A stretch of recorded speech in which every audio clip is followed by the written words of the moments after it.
There we go. Now you can all unmute if you like. Ask any questions, I guess. First of all, one thing I would like to say is thank you, Matthew, for your recording, and also to David Fraser in Halifax, who recorded Shawn and myself this week. And we were very grateful because there would have been no recording had it been left up to Shawn and myself. So David Fraser was a godsend to us. And he just happens to be Matthew's dad, but Yep. I didn't really think of any questions to get this started, but does anyone have any questions to kick the Lynette? There you go. Yeah, I have a question about articulation, and it's come up as now we are recording our services and I get to listen back to what I'm doing. Even though I feel like I'm articulating a lot, with the acoustics, it all seems to blur together. How do you get such crisp articulation? well, this is what Shawn was talking about earlier, I think. Uh, and when you join your inner voices, and it depends. It depends, A, on the acoustic you're in. For instance, the way you would articulate in All Saints Cathedral, as opposed to Bethany, as opposed to St. Matthew's United Church, would be probably a little different. You got to play with what the acoustic is and the instrument that you have. What I would normally do is for instance, at St. Matthew's, what I do is I normally only would tie over one voice rather than two. Occasionally, I will do two, but I can't get the clarity that I need for the congregation to keep that melody, the melody flying. Another time, you might want to just take the pedal and start to make sure that it's rhythmically, I call it pumping along. And sometimes you might have to play it an octave below to get the congregation to sing with you, you know. Shawn, what do you want to say about that? Also, depending on the registration you're using, some registrations are more clear than others, and some registrations will give you just a more articulate sound. It might have something to do too with your approach to recording, if where the microphones are placed. Are the microphones always placed in the same place? Um, Not always, yeah. And never in the favor of the organist, in my opinion. Okay. But if you're hearing a sound that you don't like, perhaps just the next time you record, manipulate it a bit and see if you like that better. And then, because, as we know, recording is not always going to be the same effect as just in person live listening. That's true. Well, I know in my own case, now that we're live streaming, and we have choir and congregational singing, I've had to really back off on my registrations. So basically, what I do now, instead of playing what I would normally play, everything coupled into the grate, I just have my swell to choir, and I just don't play on the grate. And that seems to allow for the right amount of balance for live streaming. Yeah. Now, when I have to record, if we're doing our virtual service, I go back and I use the full grade again because I'm using a specific recorder to record the hymn. So there's so many variables here. Yeah. The other thing is I never tie I'll tie inner voices with common tones, but I'll never tie the soprano, the melody. No. But you could, instead of playing a true legato, you might fool a bit with playing it, slightly detached. Yeah. That's something that I have to do at Metropolitan because it's a very tubby organ and a very tubby space. To use that apparently Newfoundland term. You must have studied with a Newfoundlander, did you? I guess so. Yeah. Well, yeah. Won't say anything about that, but yeah. So given you probably even noticed in my introduction to Guide Me, O Thou Great Jehovah, it was a little detached. Sarah Svensson, who also used to play at Met, taught me that she called it sunlight, which is just sort of little not even lifts, but just a little bit of space between your notes. And she mostly taught me that with repertoire, but I find I've carried it into hymn playing, just sort of to highlight your melodic line. And I find that sometimes if it's really, and I haven't even experienced actual congregational singing there because of COVID, but I just find that in extreme circumstances, if you sort of detach the bottom voices a little more, and then don't hold your alto line, but make the top voices more legato, that can sort of kind of power and drive a little more. Yeah. But I don't know, it all comes down to the space, and really, in my experience with recording at least, it's just clear registrations and less. Wayne always got into my head, less is more. My first Sunday at Met, we were pre-recording, and basically the Minister of Music, Patricia, came up and pushed in half of what I had out because she said, this isn't going to work. And she was right. So yeah, less is more. Yeah.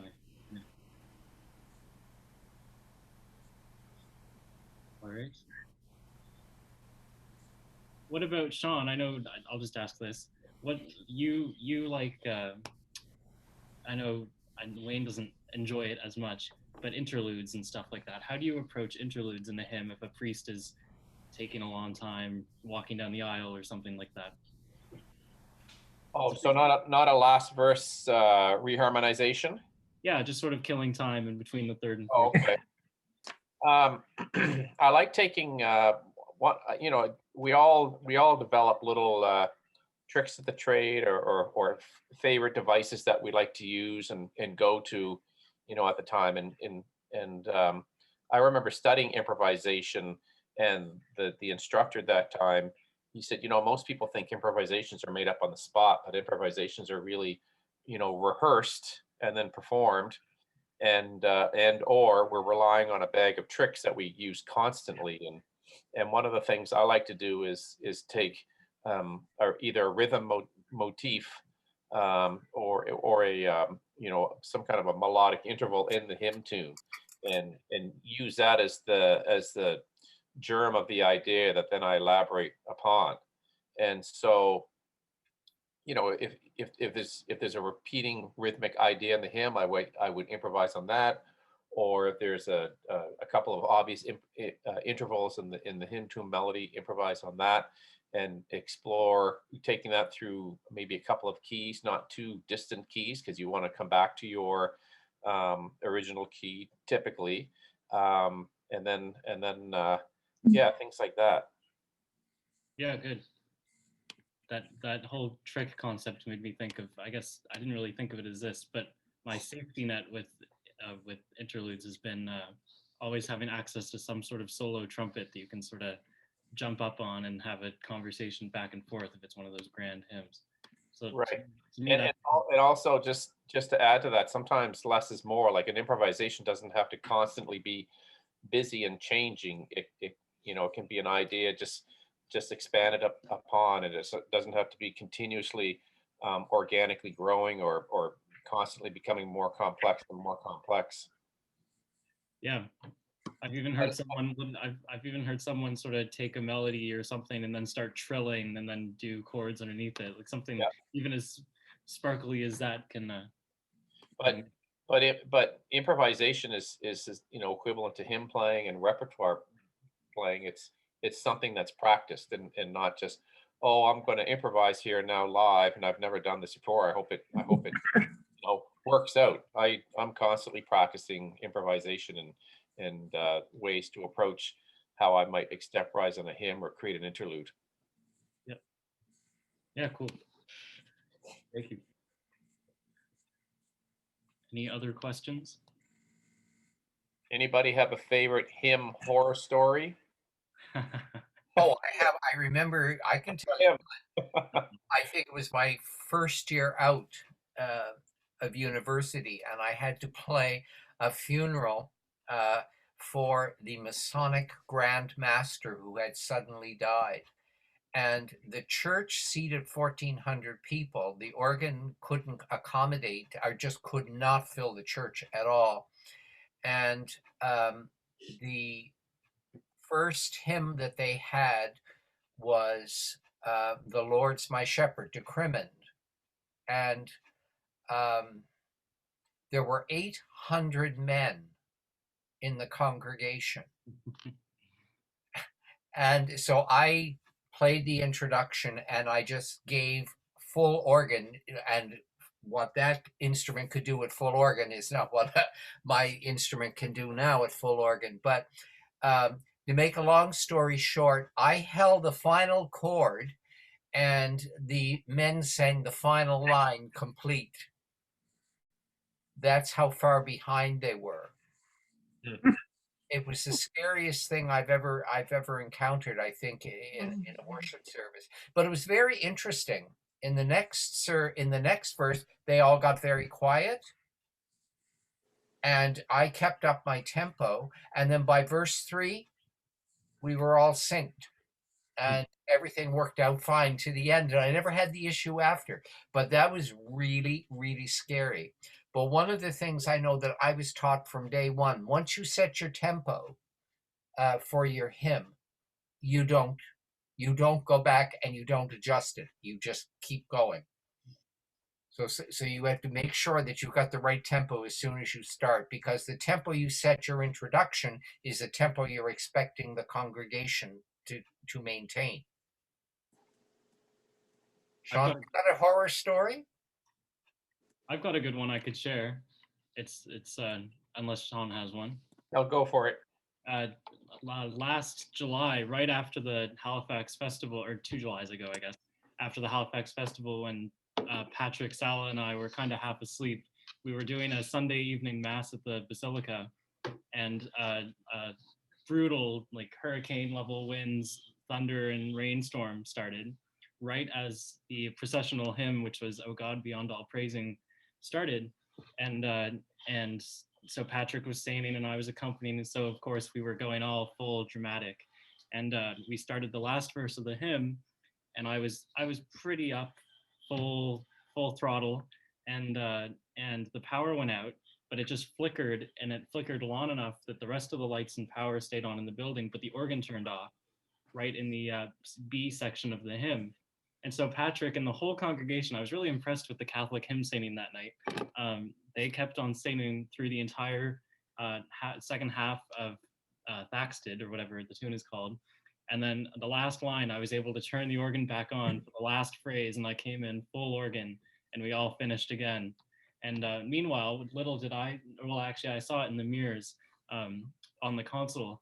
The rain was actually pouring into the buildings, and throughout that entire hymn, people were running over the pews trying to close the window because everyone was getting flooded. So it was just kind of a dramatic but fun little 2 minutes of chaos. Did the congregation lose pitch? No. Oh, good. That's because Patrick was leading them, so that was oh, okay. Successful, yep. But it was fun. Yeah, I don't know. We covered all the bases of him playing, so I don't know what else there is to ask. Well, I have a good horror story. It's funny and short. Before I experimented as an organist, I was a pianist at McGill University, and I had a conductor who just did everything on the fly so quickly, Julian Wachner, if you know that name. And I was singing in the choir, and he knew I could sight read or whatever, and he said it was the Handel's Hallelujah chorus with symphony. It was in rehearsal, thank goodness. He said, "Have you ever played the organ?" I said, "No." He said, I want you to come in on the last Hallelujah. You know, it was St. John the Baptist in Montreal. I think that's a huge, the biggest organ I've ever seen. So I thought I would. And what he didn't tell me was that the orchestra was at Baroque pitch. And so I waited the whole thing and then came in at the very end a semitone higher than everyone else. And the organ was loud. He had put the whole instrument on. I was so embarrassed. I mean, it was kind of shockingly funny, but I'm surprised that I actually got into organ playing after that, my first introduction. Oh, God. Horrifying. At least it was. Look at Max laughing. That's awesome. And McGill University's students could be kind of brutal, you know. They weren't always kind like Haligonians. Well, there you go. Matthew is going to put the recording. I apologize for the sound of both recordings, but this is what happens with Zoom. You just can't get a good recording, and we thought by trying to record it first that we would overcome that, but it didn't. And so as a result, Matthew is going to put this up on YouTube. Is it, Matthew? Yep, it's on the RCCO Halifax YouTube. And you can hear it there, and it should be a better sound quality than what we were able to produce tonight. Yep. Well, I mean, if there's no further questions, I hope it was if you gained one thing out of what we said tonight in your own hymn playing, then it was certainly worthwhile. I hope there's actually congregational singing for some of you to accompany soon. That's right. Well, that's the weird thing, because at my church at Bethany, we only have 50% capacity. So I've completely changed the way I approach hymn playing and hymn accompanying, and sort of similar to what Wayne was talking about. I'm doing a lot of things in the swell with box half closed or 3/4 closed. I want to change color and sound, but I can't really get, super forte, because I would then drown out what little singing is going on. So it's weird. The last year, it's just been a completely different approach to hymn playing. Well, this is the thing. It's like I say, what I do for in-person worship as opposed to virtual is entirely different. And playing, maybe we should have a session on playing in the pandemic. Yeah. Well, hopefully we don't need to know that anymore soon. And it's just this past year has been amazing. In a sense. Happened we never anticipated ever, but here we are. I'm sorry for the notifications. I one little hymn playing thing that I've been facing recently is that the other organists at Met have forced me to give up hymn reharmonizations for Lent. And so I'm kind of in withdrawal. I think they got a little sick of me having too much fun. So that's been a bit of a struggle. But it's on. We're halfway there, I guess. Well, look out at Easter, eh? Exactly. Yep. Little do they know. Well, if there's no more questions, I would like to thank everybody for joining us, and we wish you all well, and wish you that your COVID's safe, and that you all have a wonderful Easter. Yeah. Thank you, Wayne. It's been a pleasure. And we have recorded the meeting, so I think we'll figure out a way that we will be able to share that with you as well. Matthew has all your addresses too. Yep. So, thank you all very much. Thank you. Okay. Hear you, Matthew. Thank you, everyone. Bye-bye. Bye-bye. Right.